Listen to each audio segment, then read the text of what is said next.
I know we talked a bit about the genetics and macular degeneration, what the risks are, what knowledge about your genetic makeup is important, and is particularly important, as you've heard from two different speakers now,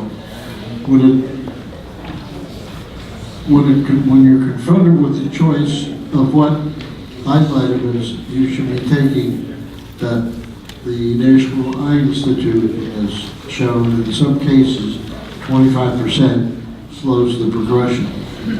We now have with us Jerry Belgraver.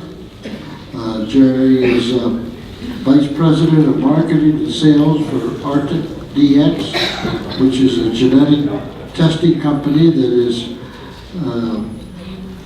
been offering the genetic test for people with macular degeneration.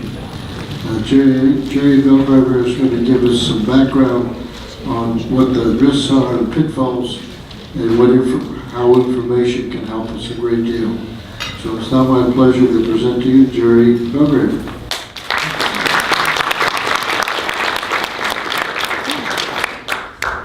I've been asked to kind of tailor my presentation a little bit because I know that some of you have seen some of the information in the past about the genetics. So if I'm going too fast, slow me down. But on the other hand, as you know, we do have timelines to keep to, so I'm trying to push ahead a little bit. So I think it's going to be a bit of a yin and yang theory.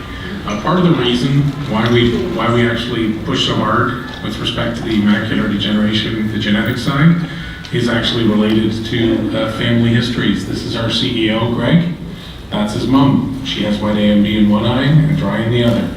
So for us, genetic testing isn't just an occupation, but it also impacts us literally on the home front.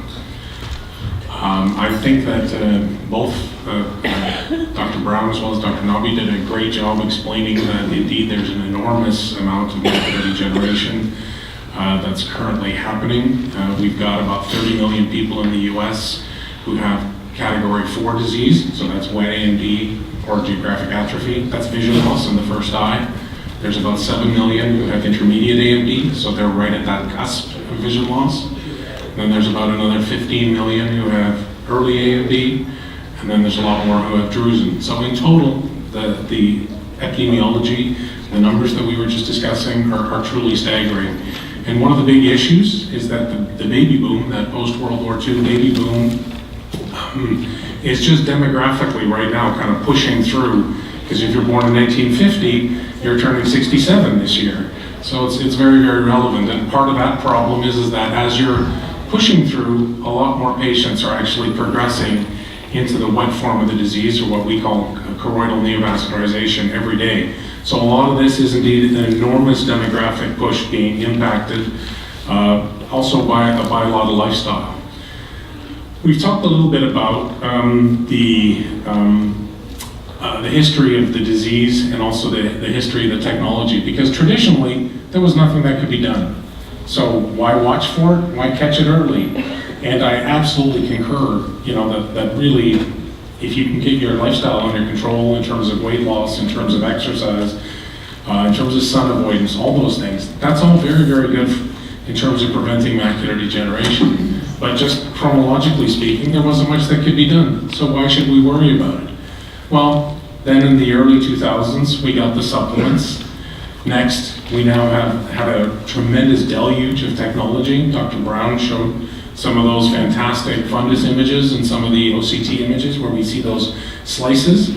So we now have the supplements, we have the technologies, but what's really remained, we even have newer technology. There's stuff coming out called dark adaptation, where they basically put you in the dark and then see how quickly it takes for you to recover your vision once the lights are turned back on. It's a little bit more scientific than that, but that's really neat. There's technologies like PEP, which is where they actually look at the nerve function from visual impulses. So we've got all these things, but what's really remained unexplored, if I can use a Titanic analogy, is the genetic side of the disease. And as you've heard, the genetics is about 60 to 70% of the overall risk. So we have the tools, And we now understand the genetics of it as well. Why is this why do we keep talking about genetics? Well, because some of these early studies that were done showed that in the general population, only about 10% of patients should have vision loss from macular degeneration by age 80. But lo and behold, when they started looking at people who had first-degree relatives with vision loss, they started showing that that number was much, much higher. So this is one of the really early cues that there was a real problem and that it was primarily a genetic disease. And again, as you've heard earlier, that was eventually quantified to about 60 to 70% of the disease risk being genetic. So what can we do about it? Well, I'm biased. I work for a company that offers the genetic testing, so I just want to be very, very clear about that. But what's been proven by us, but also by independent publications, and everything in science has to go through this. It's not just standing up and saying, here's a good idea. I think you've seen a lot of other data today. That's the way we work, is through publications in real journals where people criticize your work and go through it. If it hasn't gone through that, Dr. Brown, for example, talked about some of these stem cell injections. That hasn't gone through peer review. You're doing that at your own risk, and it's really, really important that as consumers of medical information that you constantly ask that question: where's the data, where's the proof, and has it been through critical review? Because if it hasn't, well, I wouldn't do it. So what can we do? Well, we can accurately predict whether or not you're going to lose your vision, as Dr. Brown mentioned, and indeed, there is a risk in the supplements that you take. About 15% of the patients who take those supplements, like PreserVision and the stuff you see on TV late at night, you're actually speeding up your macular degeneration. You're not slowing it down. We don't know who the 15% are until we look at you genetically.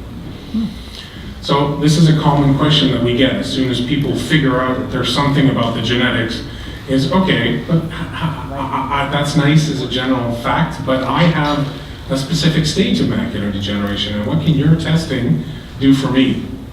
So you always have to look at it at the stage of the disease where macular degeneration is a slowly progressive disease where you eventually end up with vision loss. So let's look at that. Well, Dr. Brown mentioned this, that the supplement data has currently only been shown that if you take these nutritional supplements, so the ones whether or not they're harmful or not, are for patients who have intermediate or advanced disease. If you've already got vision loss in the first eye, most of your ophthalmologists should be recommending that you take the supplements to protect your second eye. So if you have early A.M.D. or you just have a few drusen, I wouldn't take those supplements. There's no data to support that. Those supplements are not FDA approved. You're basically taking a massive truckload of supplements. And just to be clear, we don't sell supplements. I don't have a bone to pick in this fight. There is a recent study that was also published that actually looked at patients who have no disease at all, taking some of these high dosages of antioxidants. And lo and behold, again, that study shows that some patients benefit and some patients get harmed. Really scary stuff when you can just march into your Costco and get your Bin O Arids 2 vitamins. It's freely available, but you're harming, well, some people harm themselves, some people benefit. The genetics can identify that. And then what about the progression risk? Well, why shouldn't you just test a baby? Well, because our testing only looks out 10 years ahead. So there's no point in testing somebody who's 8 years old, because you can easily predict whether or not someone's going to lose their vision by age 18 for macular degeneration. The probability is 0. So really, we only recommend genetic testing for figuring out how close you are for patients who have early or intermediate A.M.D. Because if you've already got advanced A.M.D., there's no point getting a prognosis. You're already there. If you've got early or intermediate, like Dr. Brown showed in that picture, and I'll show you another one in just a sec, it makes sense. If you just have a couple drusen, you don't need our genetic testing. Don't burden the healthcare with these tests, because the test is going to tell you that you have a 1% chance or a 0% chance in the next 10 years. And your eye doctors could have told you that without doing this testing. So I just want to be really clear about that. The genetics, however, never changes. So the genetics are always going to tell you whether or not you inherited the markers from your parents. So let's talk a little bit more about the evidence for supplement selection. And again, I'm not trying to be too negative, but you'll hear a common refrain, which is evidence. And what I used here is a bit of a farce, is just a scale. Where on the one hand, let's use the FDA as the ultimate arbiter for whether or not something is actually medically effective. And on the other side, let's use the internet, which anything goes. Well, the FDA is really simple. There are 0 FDA-approved supplements to treat macular degeneration. And I don't want to keep slamming brand names, but stuff like iCap, stuff like Preservision, that's a supplement. You're taking that on your choice. It is not FDA approved. So you're out of luck. Don't do anything. Well, that's not really helpful. How about the internet? Well, it's got full of information. Let's give you some zinc. How about some bilberry, ginkgo? All that stuff is great. And I'm sure they've done studies in 20 patients, or an odd rat here, or an odd dog there. That's not 1,000 humans. That doesn't count. If it hasn't been studied thoroughly, it doesn't count. So what is this perfect middle ground? Well, not perfect. What is this middle ground? Well, Dr. Brown talked about this a little bit, and it's the age-related eye disease study. It's really all we have to go on, are what we call ARIDS and ARIDS 2. And as was described earlier, in ARIDS, we took people with placebo, about 1,000. We gave about 1,000 of them antioxidants, about 1,000 of them just got zinc, and about 1,000 of them took the combination. And we said, which one of these patients groups is going to benefit most from taking these supplements? You can see that actually all of the active therapies worked. They all reduced risk, but the biggest risk reduction was seen in the combination. So this really became the standard of care, and that's why you see these ads for Preservision, because that's what this is. It's a combination of antioxidants and zinc. Well, that was great for 2001. We moved on a little bit, and starting in about 2005, a number of people started asking questions. So you got this 25% risk reduction. Is that all the same? Do we all just get a 25% discount? Or are there some people who get real good benefits, like let's just pick out the little red guys, maybe they get 50% benefit. And maybe the green guys get no benefit at all. And maybe the blue guys actually get harmed. Well, those studies started in about 2005, and they showed, thankfully, that we're not all the same, and we don't all just get the same discount, but that we're all a little bit different, and that some people actually have a stronger response and some people have a weaker response. And that's really what our testing shows. It puts you into one of 4 different groups, and it's based upon kind of the markers that you have. And depending upon what kind of markers you have, our testing will tell you, take the supplements but without the zinc, or take ARIDS by itself, or in this last group, as you can probably tell, all the lines basically run together. And as a testing lab, we don't have anything to really say. For this last group, our medical advisory board still made us put that little feared asterisk there, and we still actually recommend the ARID supplements. So in total, our testing says about 40% of you, if you're going to be taking ARID supplements, and again, that depends upon the disease stage, should be taking a supplement without zinc, and about 60% probably see the best benefit with ARIDS. And that's really what our testing tries to do. So this just highlights the winners in each one of these categories. There are a lot of different companies, supplement manufacturers, and we don't get paid by any of these. They're just up there as a list. Companies that make supplements with and without zinc. So it's really easy to go online and find one of these companies and order the supplements, and you can set them up as bulk shipments. You can do a find a doctor button to find a physician close to you that's retailing these. We have no bone to pick. We don't sell them. We don't get kickbacks. So, be our guest. You can always call our customer service. They can email you these lists. So really the main message I have about supplements is genetics is a vital driver for supplements. For some patients, supplements with zinc are fantastic, and I absolutely recommend you take ARIDS too. If you have the right stage of the disease and your doctor recommends you take these supplements. For other people, zinc is actually harmful, and you really should take a supplement without zinc. Again, the best for you is available. You only know what vitamin formulation to take if you actually take the test. And then as a bonus, you get a little bit on kind of what your risk is of progressing to vision loss. And where do we get that from? Well, because people have been looking at these fundus photos all day long.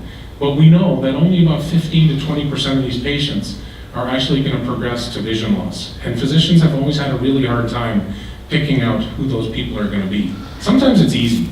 If you've got a patient that says, says, yeah, everybody in my family lost their vision, and I smoke 4 packs a day. I don't like exercise, but I love McDonald's. Well, that's probably a good cue that there may be a bit of risk there. But that's not reality. That's actually a lot more like me.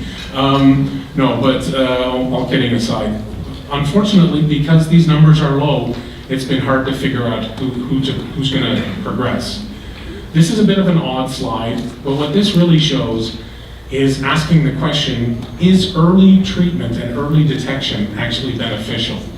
What studies showed is that when they went into a retina practice, like Dr. Brown's, and they said, let's look at whether or not, if your second eye progresses, whether or not the drugs that we're going to give you, these VEGF agents, actually work, whether or not they can save you and keep you to having functional vision. And the data showed that in more than 90% of the cases, you can maintain functional vision if it's caught early enough. So that's why Dr. Brown was talking about these monitoring strategies.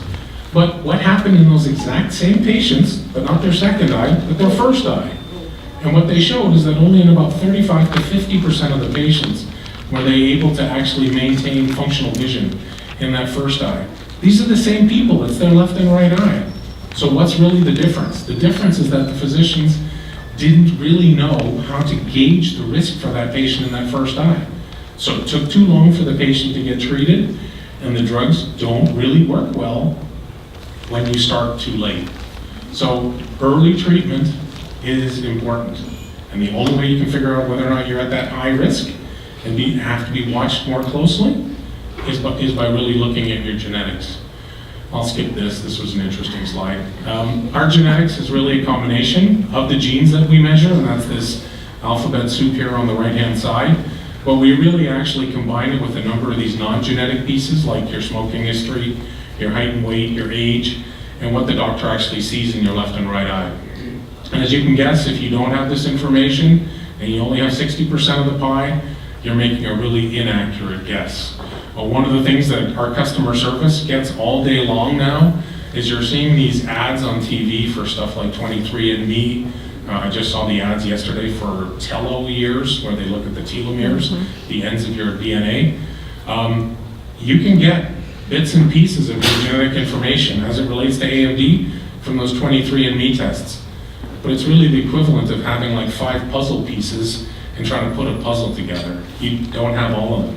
You need all these puzzle pieces to make an accurate guess. So if you've done a 23andMe test, we can always take a look at it. We get these faxes all day long at work, actually. But we can't provide medical advice, and they're really just parts of the puzzle. The testing itself, for those of you that are a little bit squeamish, it's just cheek cells, and it's a 1-page form. So it really just takes about 2 minutes at your optometrist or ophthalmologist's office, and it goes very, very quickly. The report gets turned around really, really quickly, and Dr. Brown outlined this a little bit. It looks at the genetics that you get, it looks at how risky you are, and it looks at the kind of supplement you have. Most important for you, this is the information that your physicians use to monitor you. If you've got any questions, genetic counseling is always free, and I always recommend it. We have genetic counselors sitting there waiting to actually answer your personal questions, because physicians are busy and have lots of other patients to treat. We've got the time, and not only that, the guidelines recommended that we offer the testing. So it's really very, very easy and straightforward. And what a lot of physicians will do is they'll take these test results. So you've got a patient here who has a 27% chance of progressing, which puts them into what we call a risk category 3. And what the physicians will sometimes do is say, well, this is you, we should see you more frequently, once every 6 months, and we're going to take these different pictures of you through these machines, the fundus photos and the OCTs, and these are just basic treatment protocols that have been published. So your physicians do know how to watch the high-risk patients more frequently. It's really, really all been done. And that's really, again, I wanted to kind of steamroll through this quickly, because I didn't want to bore you with too many of the simple bits about what is DNA. What the genetic testing can really do is it can personalize your treatment. Number one, most importantly, and I just want to reiterate, don't take supplements if your physicians do not recommend you take them. And then only take the right supplements for you, because if you take the wrong ones, there's a good chance you're harming yourself. Bad idea. Secondarily, it's always nice to know exactly how risky, how likely you are to progress, because again, then your eye doctors know how closely they have to watch you. And last but not least, so you can understand exactly what genes you have, because that allows you to give information to your brothers and sisters and to your children. Because your kids are half you, and your brothers and sisters, for the most part, have the same genetic lineage as you do. So it's really, really straightforward. So I hope I stuck on time. It's good.